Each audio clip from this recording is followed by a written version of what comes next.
Hello friends and welcome back. पिछले video में हम लोगों ने यूनाइटेड नेशन यानी संयुक्त राष्ट्र की विशिष्ट एजेंसियों के बारे में शुरुआत की थी। एक क्विक रिकैप मैं आपको दे देता हूं कि स्पेशलाइज्ड एजेंसीज जो होती हैं वो क्या होती हैं। तो याद कीजिए, हम लोगों ने बात किया था कि जहां पर यूनाइटेड नेशंस का गठन हुआ था, यूनाइटेड नेशन यानी कि संयुक्त राष्ट्र के चार्टर के द्वारा। ये चार्टर कहाँ पर साइन हुआ था? न्यूयॉर्क में साइन हुआ था, ये हम लोगों ने देखा है। साथ ही साथ हम लोगों ने देखा था कि 24 अक्टूबर 1945 को ये चार्टर जो है लागू हुआ था। अब इस चार्टर में जो थी 6 मुख्य एजेंसीज की बात हुई थी, जिसमें हम लोगों ने देखा था 6 ऑर्गन्स, प्रिंसिपल ऑर्गन्स बने थे, जिसमें सबसे पहले आता है जनरल असेंबली यानी कि महासभा। दूसरे नंबर पर आता है सिक्योरिटी काउंसिल यानी कि सुरक्षा परिषद। तीसरे नंबर पर आता है इकोनॉमिक एंड सोशल काउंसिल यानी कि आर्थिक और सामाजिक परिषद। चौथे नंबर पर आता है सेक्रेटेरिएट यानी कि सचिवालय। और आखिरी नंबर पर जो आता है इंटरनेशनल कोर्ट ऑफ जस्टिस, अंतरराष्ट्रीय न्यायालय। ये जो है 5 मेजर ऑर्गन्स थे। छठा एक ऑर्गन था ट्रस्टशिप। इसके बारे में हमने ऑलरेडी बात कर लिया था कि ये जो है 1994 से अभी तक मीटिंग नहीं करा है और अभी ये खत्म हो चुका है। इसके बारे में हम ऑलरेडी बात कर चुके हैं। अब इसी में हम लोगों ने देखा था कि इकोनॉमिक एंड सोशल काउंसिल के अंदर क्या होता है, इसके जो एम है, इसके जो मुख्यता गोल है, वो बहुत ही ज्यादा बड़े हैं। नाम से ही क्या समझ में आ रहा है? इकोनॉमिक यानी कि आर्थिक विकास और सामाजिक विकास, दोनों के लिए यह परिषद काम करेगा। अब इसका एम इतना बड़ा है, इसी वजह से इसने क्या किया, बहुत सारे अलग अलग ऑर्गेनाइजेशन, संगठन जो बने थे, उनके साथ इन्होंने क्या कर लिया, एक पैक्ट साइन कर लिया, एक ट्रीटी साइन कर लिया और उन्हें संयुक्त राष्ट्र के साथ एक रिलेशनशिप में ले आया। यानी कि ऐसे सारे ऑर्गेनाइजेशन जो जिनका गठन अपने खुद के ट्रीटी से हुआ था, खुद का एक उनमें एक्ट था जिसके तहत वो हुए थे, जिनका फॉर्मेशन हुआ था, बट हुआ क्या, over the course of time समझ में आया कि इनका जो कार्यशैली है, इनके जो गोल है, इकोनॉमिक एंड सोशल काउंसिल से बहुत ज्यादा मिलते जुलते हैं। इसी वजह से इन्हें यूनाइटेड नेशंस के साथ एक एग्रीमेंट बना लिया गया। और जैसे कि कल हमने देखा था इंटरनेशनल लेबर ऑर्गेनाइजेशन, हम लोगों ने देखा था यूनेस्को, बहुत सारी ऑर्गेनाइजेशन देखा। आज हम देखेंगे international maritime organisation, international telecommunication union. ऐसे 15 एजेंसीज के बारे में हम टोटल बात करेंगे, कल हमने डिस्कस किया था। तो क्या हुआ, जिनका एग्रीमेंट हो गया संयुक्त राष्ट्र के साथ, ताकि वो मिलजुल कर संयुक्त राष्ट्र के साथ काम कर सके और जो अंतरराष्ट्रीय सुरक्षा और शांति का जो लक्ष्य है, जिसके साथ आर्थिक और सामाजिक विकास हो, ये पूरा हो सके। ऐसे स्टार्ट होता है स्पेशलाइज्ड एजेंसीज का गठन। तो ये सारी स्पेशलाइज्ड एजेंसीज हैं जो हम लोगों ने बात करी। कल हम लोगों ने ये 3 एजेंसीज के बारे में बात कर लिया था। आज हम वापस से कंटिन्यू करेंगे, जिसमें हम सबसे पहले WHO उठाते हैं, यानी कि वर्ल्ड हेल्थ ऑर्गेनाइजेशन, विश्व स्वास्थ्य संगठन।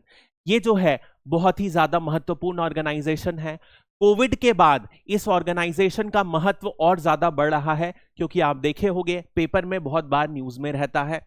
आए दिन इसके जो स्टेटमेंट्स हैं, जो कोविड से रिलेटेड कंट्रोवर्सी है, और साथ ही साथ कुछ नई बीमारियां भी इमर्ज हो रही हैं। जैसे कि कल ही के पेपर में मैंने पढ़ा कि H5N1, ये जो एक एवियन इन्फ्लुएंजा है, ठीक है, ये इन्फ्लुएंजा क्या हुआ, ये पहली बार टेक्सास में एक आदमी में जम किया। यानी अभी तक जो सिर्फ और सिर्फ बर्ड्स में रहता था, वो पहली बार ये बीमारी एक इंसान में जम करी। कहां पर जम करी? टेक्सास इन US, यूनाइटेड स्टेट्स के टेक्सास में यहां पर जम किया। तो क्या हुआ, अब फिर से अलग अलग थ्योरीज आने लग गई, क्या ये एक नया पैंडेमिक जन्म ले लेगा? तो एम्स के डायरेक्टर ने भी स्टेटमेंट दिया है। तो इन कारणों की वजह से WHO 2020 से ही काफी न्यूज में है। तो इसको थोड़ा सा डिटेल में करेंगे। सबसे पहले इनका गठन कब हुआ? 1948 में 7 अप्रैल को इनका गठन हुआ, इसी दिन इनकी स्थापना हुई। इसी वजह से ये जो है ये कहलाता है वर्ल्ड हेल्थ डे। ठीक है, अंतर्राष्ट्रीय स्वास्थ्य दिवस के नाम से कहलाता है। इसका जो हेडक्वार्टर है वो जेनेवा के शहर जो स्विट्जरलैंड में स्थित है वहां पर है। ठीक है, इसके सारे जो यूनाइटेड नेशंस के मेंबर हैं, सारे के सारे यूएन के मेंबर्स हैं एक्सेप्ट एक। याद कीजिए यूनेस्को में हम लोगों ने कौन से 3 मेंबर पढ़े थे जो नहीं थे मेंबर यूनेस्को के, यूएन के मेंबर हैं। तो उसमें एक जो थे यूएस और इजराइल, एक ही कारण से कि एंटी इजराइल बायस के कारण मेंबर नहीं थे, और दूसरा जो नाम था वो था लिचेंस्टीन। ठीक है, ये नाम। तो यही जो है ये एकमात्र ऐसा यूनाइटेड नेशन का देश है जो WHO का मेंबर नहीं है। लेकिन 2 ऐसे नेशन हैं जो यूएन के मेंबर नहीं है पर उनकी यहां पर मेंबरशिप है। वो है कुक आइलैंड्स, देखा है हमने, सभी यूएन ऑर्गेनाइज और स्पेशलाइज्ड एजेंसीज के मेंबर हैं, और नियो, ये दोनों मेंबर हैं। ठीक है, अब यदि हम वर्ल्ड हेल्थ ऑर्गेनाइजेशन के स्ट्रक्चर की बात करते हैं तो ध्यान रखिएगा इन सभी संगठनों में 3 तरीके से ऑर्गेनाइजेशन जो है काम करता है। एक जो होता है नॉर्मल, इनके ऑफिसेस होते हैं। ये ऑफिस हो सकता है रीजनल ऑफिस हो या तो एक ही ऑफिस हो। तो WHO के केस में बहुत सारे रीजनल ऑफिस होते हैं, और साथ ही साथ सेक्रेटरीट भी होता है जहां से ये पूरा का पूरा काम मैनेज करते हैं, सचिवालय। ठीक है, और टॉप में क्या होता है, वर्ल्ड हेल्थ असेंबली, और बीच में जो होता है वो होता है एग्जीक्यूटिव बोर्ड। अब देखो एग्जीक्यूटिव बोर्ड क्या होता है, जैसे कि जो एक्चुअली जो बॉडी होती है कार्यकारी, जो सारा का सारा काम निपटाती है। तो जो पूरा का पूरा काम है, जैसे कि मैंने उदाहरण दिया था कि काउंसिल ऑफ मिनिस्टर, जो मिनिस्टर लोग होते हैं एक्चुअली काम करते हैं, और पार्लियामेंट्रियंस क्या करते हैं, कुछ डिस्कशन टाइप से करते हैं। ठीक है, तो ये जो एग्जीक्यूटिव बोर्ड है ये क्या करता है, ये एक्चुअल में पूरे के पूरे पॉलिसीज बनाती हैं।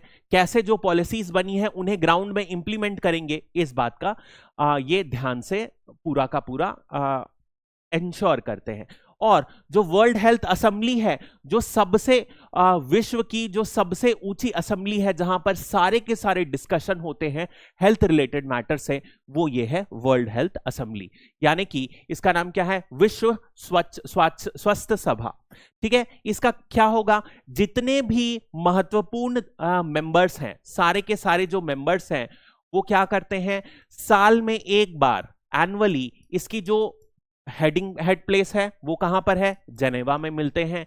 और जेनेवा में सारे के सारे जो कंट्री के रिप्रेजेंटेटिव्स होते हैं वो अटेंड करते हैं। फॉर एग्जांपल इंडिया की तरफ से कौन अटेंड करता है, जो हेल्थ मिनिस्टर रहता है वो इस कॉन्फ्रेंस में जाता है, और हेल्थ से रिलेटेड, स्वास्थ्य से रिलेटेड जितने भी महत्वपूर्ण मुद्दे हैं वो यहां पर डिस्कशन होता है।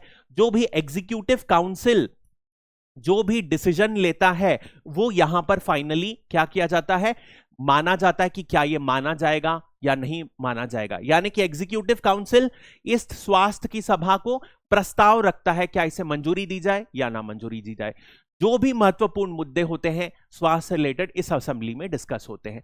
इसी वजह से आप देखोगे यहां पर पिछले कुछ सालों में, जब से ये बना है 1948 से, हर ऐसे मुद्दे डिस्कस हुए हैं जो स्वास्थ्य से रिलेटेड हो, चाहे वो एग्रीकल्चर हो, क्योंकि एग्रीकल्चर में बहुत सारे केमिकल्स पाए जाते हैं आजकल फूड पदार्थ में, चाहे वो क्लाइमेट चेंज हो, क्लाइमेट चेंज की वजह से कई बीमारी यहां आ रही हैं, चाहे वो कोई भी नई बीमारियां हो या कोई ऐसे इन्फेक्शंस हो जिसकी वजह से नई बीमारी आ सकती है।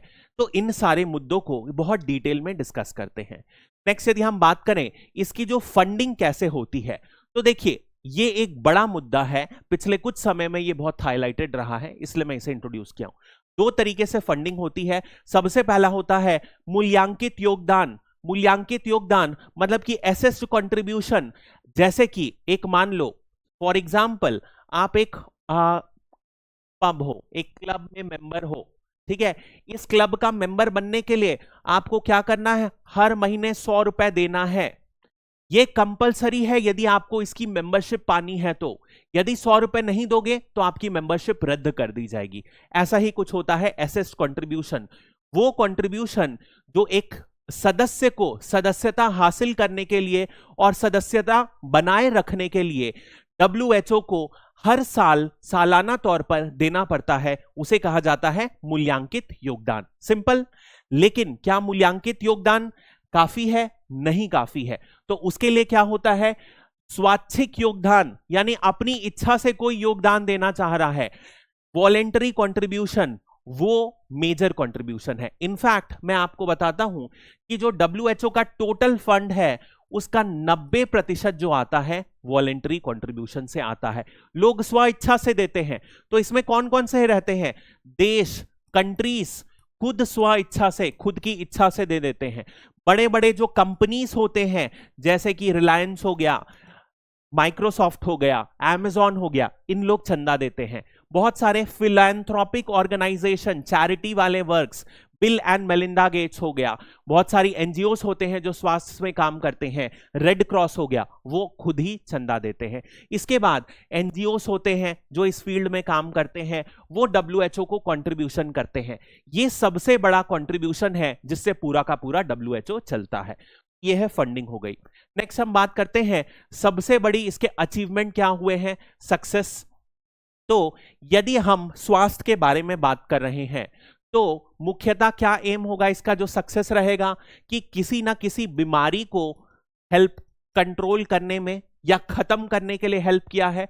तो ऐसी कुछ बीमारी हुई थी स्मॉल पॉक्स, इसको इराडिकेट किया है, पूरी तरीके से खत्म कर दिया है विश्व से।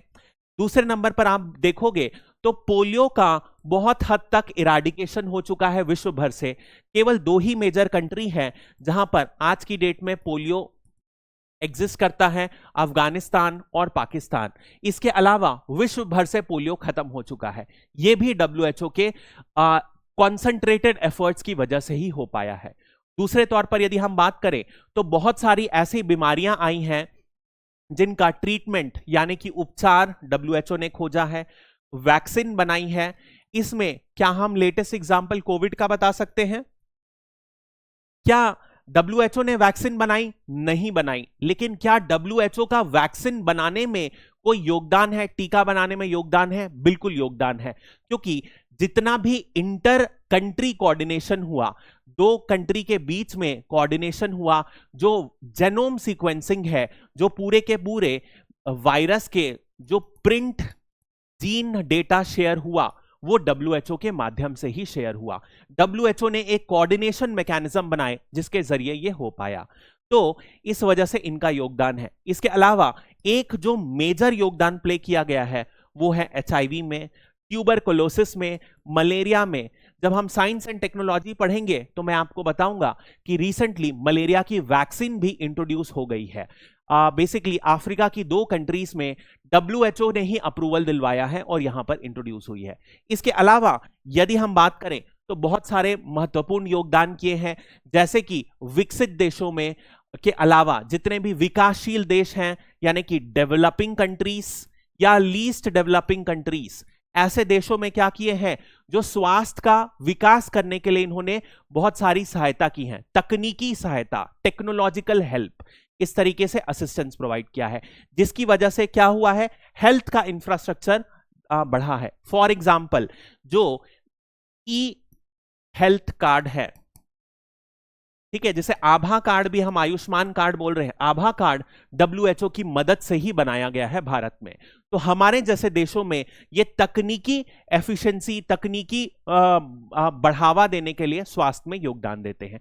उसके बाद इंफ्रास्ट्रक्चर, हेल्थ का जो पिछड़े पिछड़े एरिया में इंफ्रास्ट्रक्चर, बेड डलवाना, मशीनें डलवाना, उसमें भी डब्ल्यूएचओ का योगदान रहता है। ठीक है, नेक्स्ट हम बात करते हैं, इनका एक ट्रिपल बिलियन टारगेट है। ये क्या है, 2023 तक, ये लक्ष्य कब का है, 2023। अब क्वेश्चन इसलिए आ सकता है कि 2024 में हम चल रहे हैं, किस एक्सटेंट तक ये अचीव हो चुके हैं। तो इसे जब हम मेंस के क्वेश्चन करेंगे तो मैं एक क्वेश्चन जरूर दूंगा कि किस हद तक ये टारगेट्स अचीव हो चुके हैं। तो ये आपको ट्रिपल बिलियन टारगेट पता होना चाहिए।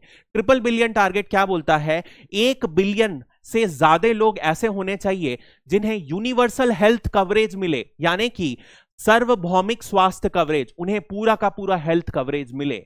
1 बिलियन से ऐसे ज्यादा लोग हों जो आपातकालीन स्थिति में उन्हें स्वास्थ्य की सेवाएं मिल सकें। 1 बिलियन लोग ऐसे हों जिनका स्वास्थ्य में सुधार हो और जनरली वो वेलबींग की तरफ हो, वो हेल्दी लिविंग स्टाइल को अडॉप्ट करे। ये ट्रिपल बिलियन टारगेट है, ठीक है, बहुत ही महत्वपूर्ण है। अगला हम बात करते हैं, क्या WHO में सब कुछ ठीक चल रहा है? नहीं, बहुत सारे इशू हैं। सबसे पहला एक इशू जो हमने ऑलरेडी बात कर लिया है, फंडिंग का। फंडिंग के हमने क्या बात किया, 90% जो फंडिंग है वो कहां से आती है? वॉलेंटरी फंडिंग से। वॉलेंटरी फंडिंग मतलब कि कोई भी WHO के काम करने से तरीके से नाखुश रहा, वो इस ऑर्गेनाइजेशन के काम करने के तरीके से सहमत ना रहा, तो वो फंडिंग रोक सकता है। ऐसा कुछ हुआ 2021 में। 2020 जब डोनाल्ड ट्रंप प्रेसिडेंट थे यूएस के, तो उन्होंने क्या किया, उन्होंने WHO की फंडिंग पर रोक लगा दिया। क्यों? क्योंकि उनका कहना था कि कोविड के मामले में WHO ने चाइना के अगेंस्ट सही कार्रवाई नहीं करी। ये एक बड़ा इशू है। ऐसे ही बहुत सारे मेजर, जिसमें मेजर जो फंडिंग है वो यूएस के फंड पर डिपेंड करता है। तो यूएस एकमात्र ऐसा देश है जो बहुत हद तक कंट्रोल कर सकता है WHO के फंडिंग को। नेक्स्ट हम बात करें, बहुत सारी नई बीमारियां डिस्कवर हो रही हैं, आ रही हैं मार्केट में। कोविड तो हम जानते ही हैं, मैंने आपको H5N1 भी बताया। ये आप इस तरीके से एग्जाम्पल लिखते हो तो आप करंट से अपनी जो एग्जिस्टिंग इंफॉर्मेशन है उसे रिलेट करते हैं, उसमें आपको कुछ अच्छे मार्क्स मिलते हैं। दूसरी बात, जैसे हमने बात किया डेवलपिंग कंट्रीज में, यदि विकासशील कंट्रीज में या उससे भी नीचे जो लीस्ट डेवलप्ड कंट्रीज है, उनमें हेल्थ का, स्वास्थ्य का एक बेसिक ढांचा तैयार नहीं होगा, तो क्या WHO कोई मदद कर पाएगा? नहीं कर पाएगा। इसी वजह से आप देखोगे अफ्रीका की बहुत सारे पिछड़े देशों में अभी तक WHO कोई बड़ा योगदान नहीं कर पाया है। इसके अलावा 2020 में आप देखोगे, 2020 से 21 में बहुत ही कई सारे इश्यूज में WHO को क्रिटिसिज्म का झेलना पड़ा, बहुत सारी आलोचनाएं झेलनी पड़ी। क्यों? क्योंकि नंबर 1 इन्होंने क्या किया, यह माना गया कि इन्होंने चाइना को फेवर किया कोविड के टर्म्स में, ठीक है, सही समय पर जो चेतावनी देनी थी वो चेतावनी नहीं दी, चाइना के स्टैंड्स को बिना किसी डाउट के मान लिया। ऐसा इसने यूएस ने एक्यूजेशन लगाया है, यानी कि चाइना बायर्स इसे कहते हैं। चाइना की तरफ इन्होंने, चाइना के तरफ से इन्होंने ज्यादा सपोर्ट लिया, चाइना को सपोर्ट किया, ठीक है। अब इसी में यदि हम बात करते हैं, राजनीतिक हस्तक्षेप, पॉलिटिकल इंटरफेरेंस रहा है, पर्टिकुलरली कोविड के टाइम्स में। किस तरीके की रेगुलेशंस आई, उसमें पारदर्शिता नहीं थी, ट्रांसपेरेंसी नहीं थी। ये सारे बड़े मुद्दे हैं जिसमें WHO के खिलाफ आरोप लगाए जाते हैं। और एक ऐसा मुद्दा है जिसमें सारे के सारे UN की बॉडीज पर आरोप लगाया जाता है, संयुक्त राष्ट्र की, वो है कि ये जो है ना, ये बहुत ही तरीके से एक ब्यूरोक्रेसी की तरह काम करते हैं। ब्यूरोक्रेसी यानी कि नौकरशाही रूप में काम करते हैं, यानी कि इनका काम कुछ नहीं है। ये क्या करते हैं, बड़े बड़े होटलों में जाते हैं, वहां रहते हैं, और एक्चुअल लेवल पर इनका जो काम रहता है बहुत कम रहता है, ज्यादा बजटरी फंडिंग करते हैं, और most of the time ground level पर कुछ काम होता नहीं है। ऐसा यूनाइटेड नेशन, संयुक्त राष्ट्र के सभी ऑर्गेनाइजेशंस के खिलाफ यह आरोप लगाया जाता है, ठीक है। नेक्स्ट हम बात करेंगे अगला स्पेशलाइज्ड ऑर्गेनाइजेशन, अंतरराष्ट्रीय नागरिक उड़ान संगठन, सिविल एविएशन ऑर्गेनाइजेशन, ठीक है। तो अब देखिए इसके बारे में मैं आपको इसके साथ, ये देखिए अगला है मैरीटाइम ऑर्गेनाइजेशन, ठीक है। ये दोनों के बारे में समझिएगा। जैसे कि एक कंट्री है ए, दूसरी कंट्री है बी। अब ए से बी क्या हो रहा है, प्लेन उड़ के जा रही है, तो ए का कुछ और स्टैंडर्ड्स हो सकता है, बी का कुछ और स्टैंडर्ड्स हो सकता है। तो ये इंटरनेशनल सिविल एविएशन ऑर्गेनाइजेशन क्या करेगा, ये एक तौर पर यदि आप देखोगे तो इन दोनों के बीच में कोऑर्डिनेशन बनाने की कोशिश करेगा। तो सबसे पहली बात कि यदि अलग अलग दोनों कंट्रियों ने स्टैंडर्ड्स फॉलो किया तो सिग्नल में ट्रांसफर करने में हो सकता है कोई इश्यू हो जाए, जिसके कारण लैंडिंग या मिड एयर कोलिजन जैसी प्रॉब्लम हो सकती है। तो सबसे पहले एक यूनिफॉर्म स्टैंडर्ड सेटअप होता है सारी कंट्री के हिसाब से। इसके बाद ये क्या करते हैं, दोनों के बीच में कोऑर्डिनेशन प्रमोट करते हैं। कोऑर्डिनेशन कैसे प्रमोट करते हैं कि दोनों के बीच से बातचीत करके जो एक यूनिफॉर्म स्टैंडर्ड्स हो, साथ ही साथ दोनों की जो फ्लाइट्स के आवन गमन के हैं टाइम और फ्रीक्वेंसी हम अलॉट कर सके, ये एक बेसिक है। तीसरा है, ये क्या करते हैं, लिबरलाइज करते हैं एयर मूवमेंट को, यानी कि क्या करेंगे कि एक कंट्री से दूसरे कंट्री तक ज्यादा से ज्यादा प्लेनें उड़े, इसका ये फैसिलिटेशन करते हैं। तो नाम से ही समझ में आ रहा है, अंतरराष्ट्रीय नागरिक उड़ान संगठन, इसका काम यही है। ठीक है, कब बना, तो ये बना 1947 में ये एक्चुअली चालू हुआ, लेकिन 3 साल पहले शिकागो में एक कन्वेंशन हुआ था 1944 में, जिसे कहा जाता है शिकागो कन्वेंशन। और ये कन्वेंशन के साइन होने के बाद 3 साल बाद ये ऑर्गेनाइजेशन का, इस संगठन का गठन हुआ। ठीक है, 193 कंट्रीज हैं और इसका जो हेडक्वार्टर है वो कनाडा में है, मॉन्ट्रियल में। ठीक है, मॉन्ट्रियल इसका हेडक्वार्टर है। तो क्या हमें ये बहुत फेमस ऑर्गेनाइजेशन नहीं है, तो इसलिए मैंने इसे शॉर्ट में कवर अप कर लिया। इतना आपके एग्जाम के पर्सपेक्टिव से काफी रहेगा। ऐसा ही यदि हम अगले ऑर्गेनाइजेशन की बात करें, मैरीटाइम ऑर्गेनाइजेशन यानी कि समुद्री संगठन, तो समुद्री संगठन में भी सिमिलर काम करेगा, लेकिन इसका हेडक्वार्टर कहां पर रहेगा, इसके बारे में देखिए। आप देखिए ये क्या करेगा, यहां पर इंटरनेशनल वाटर में, यानी कि एक देश के पानी से जब बाहर जो जहाज निकल आता है, तो उस जहाज में और दूसरे कंट्री के बीच में कोऑर्डिनेशन करने का काम आईएमयू का रहेगा, इंटरनेशनल मैरीटाइम ऑर्गेनाइजेशन, आईएमओ का। ठीक है, इसके अलावा इसका मेजर योगदान क्या रहेगा कि यह समुद्री की सेफ्टी, सुरक्षा का ध्यान रखेगा। दूसरा, एक बहुत बड़ा इशू आता है जो समुद्र के बाहर, आप पर्यावरण में देखोगे कि किसी भी इन्वायरमेंटल कन्वेंशन में इस या तो सिविल एविएशन को या तो मैरीटाइम यानी कि जितने भी शिप्स वगैरह रहते हैं उनको इंक्लूड नहीं किया जाता है। तो इस कन्वेंशन के जरिए क्या हो रहा है कि पर्यावरण के लिए भी ध्यान रखने के लिए बात की गई है। तो ये इसके मुख्य एम है। तो मेजर एम क्या रहेगा, स्टैंडर्ड सेट करना, नंबर 1। दूसरा नंबर, सेफ्टी इंश्योर करना। 2 और 2 से अधिक देशों के बीच में जहां पर इंटरनेशनल वाटर पर, अंतरराष्ट्रीय समुद्र पर जहाज चलते हैं, उनके बीच में, देशों के बीच में कोऑर्डिनेशन स्टैब्लिश करना, जो है शिप्स की सेफ्टी, सुरक्षा का नियम तय करना, पूरे के पूरे विषय में रेगुलेटरी फ्रेमवर्क बनाना। ठीक है, नियामक ढांचा बनाना। ठीक है, इसका जो शुरुआत हुई 1958-9 में, ये संयुक्त राष्ट्र का जो है स्पेशलाइज्ड एजेंसी बन गए, किसके अंदर, और 1948 होगा, 1948 में ये जो है ऑर्गेनाइजेशन जेनेवा में फाउंड हुआ था। ठीक है, इंटरनेशनल मैरीटाइम ऑर्गेनाइजेशन। इसके मेंबर्स 176 हैं, हेडक्वार्टर लंदन में है। हर ऑर्गेनाइजेशन के मेंबर याद ना भी रखो, जैसे आईएमओ बहुत फेमस ऑर्गेनाइजेशन नहीं है, इसके मेंबर्स ना भी याद रहे तो चल जाएगा, लेकिन हेडक्वार्टर आपको जरूर याद रखना है। क्या हम इसके फंक्शन खुद लिख सकते हैं नाम समझ के? बिल्कुल समझ सकते हैं। नेक्स्ट हम बात करते हैं इंटरनेशनल टेलीकम्युनिकेशन यूनियन, आईटीयू, अंतरराष्ट्रीय दूरसंचार संघ। नाम से फिर से समझ में आ रहा है कि अब देखो, जैसे मान लो भारत है ये, ठीक है, इंडिया है, इंडिया ने बहुत सारे जो टेलीकम्युनिकेशन के स्पेक्ट्रम है, आप देखोगे उसका नीलामी करते रहता है, ऑक्शन करते रहता है। तो आप देखोगे कुछ रिलायंस को दिया, अभी 5G का ऑक्शन हुआ था कुछ समय पहले, कुछ रिलायंस को दिया, कुछ एयरटेल को दिया। तो ये ऑक्शन कहां का है? ये जो भारत के टेरिटरी के अंदर है उसका ऑक्शन है, लेकिन भारत के को ये अलॉटमेंट कहां से हुआ? ये अलॉटमेंट हुआ आईटीयू से। ठीक है, ये कौन सी स्पेक्ट्रम कितना कौन से देश को अलॉट किया गया, वो कौन डिसाइड करता है? वो आईटीयू डिसाइड करता है। इसके बाद जो यूनिफॉर्म स्टैंडर्ड सेट करता है वो अगेन आईटीयू करता है। 2 देश के बीच में कम्युनिकेशन सेटअप करना जाए, ताकि ये जो है, ये एक्चुअली पहले क्या था, इंटरनेशनल टेलीग्राफ, क्योंककि टेलीग्राफ के नाम से के कारण इसका गठन किया गया था। यह संयुक्त राष्ट्र की सबसे पुरानी संगठन है, 1865 में इसका गठन हो चुका था। उस समय क्या था, सिर्फ और सिर्फ टेलीग्राफ के लिए, इसका टेलीग्राफ का कोऑर्डिनेशन हो सके, एक देश से दूसरे देश तक टेलीग्राफ भेजा जा सके, उसके लिए इस संगठन का निर्माण किया गया था।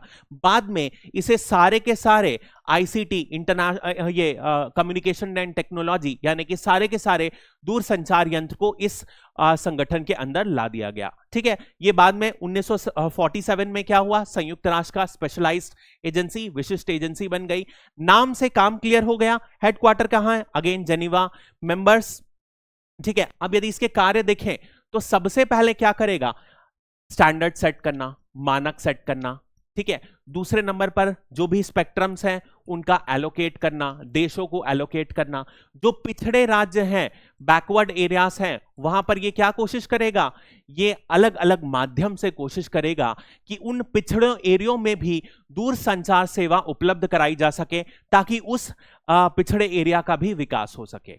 इस विकास के लिए क्या सिर्फ देश मेंबर रहेंगे? नहीं रहेंगे। इस वजह से इस संगठन के बारे में यदि आप देखोगे तो सिर्फ 193 कंट्रीज मेंबर नहीं है, बल्कि 800 से भी ज्यादा प्राइवेट यानी कि निजी संस्थान मेंबर हैं, जो इसके लक्ष्य में इस संगठन की हेल्प करता है। ये बेसिक इसका है। जितने भी दूर संचार से रिलेटेड कोऑर्डिनेशन का काम आता है यूएन के अंदर, वो कौन करता है? आईटीयू। तो आज की डेट में यदि हम साइबर की बात कर रहे हैं, इंटरनेट से रिलेटेड आएगी, तो भी ये इसी को डील करता है। इसी वजह से ये एक रिपोर्ट भी निकालते हैं, ग्लोबल साइबर सिक्योरिटी रिपोर्ट, ठीक है।